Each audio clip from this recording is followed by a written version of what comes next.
Boxing update mga boss, si Stephen Fulton nag-overweight sa kanyang final weigh-in. Hindi niya nakuha ang tamang limit na 130 pounds super featherweight dahil tumimbang si Stephen Fulton ng 132 pounds. Hawak ni Fulton ang WBC featherweight belt. Ibig sabihin galing siya sa 126 pounds at aakyat sana sa 130 pounds. Pero sa kasamang palad, hindi niya nakuha ang 130. Siguro nakapekto kay Fulton ang pagkating niya sa timbang dahil na-postpone ang laban niya. Dapat kasi undercard ito sa laban ni Kit Thurman at Sebastian Fundora. Pero na-postpone ang laban nila at tumagal pa. Samantala si Oshiaki Foster nakuha naman niya ang tamang timbang.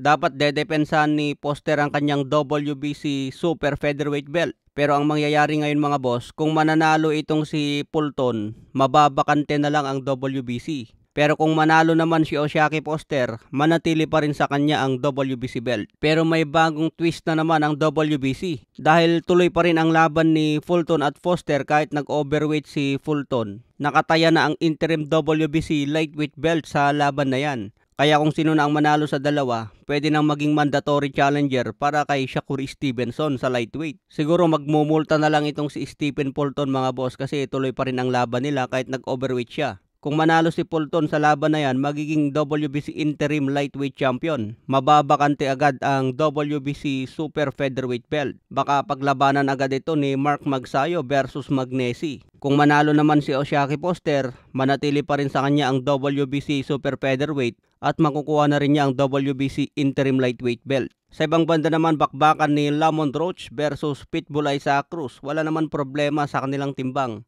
Kumpiyansa si Lamont Roach na tatalunin niya itong si Pitbull. Sa ngayon, hawak din ni Lamont Roach ang WBA Super Featherweight Belt. Ang mangyayari sa WBA Super Featherweight Belt ni Lamont Roach, mababakante na. Ipopromote na lang nila si Jazza Dickens bilang bagong Super WBA Featherweight Champion. Dedepensa ni Pitbull ang kanyang WBC Interim Super Lightweight Belt. Kaya abangan natin ang main event na ito mga boss. Pwede rin tumaya kay Lamont Roach by decision at pwede rin tumaya kay Pitbull Isaac Cruz. Kaya abangan natin yan main event bukas.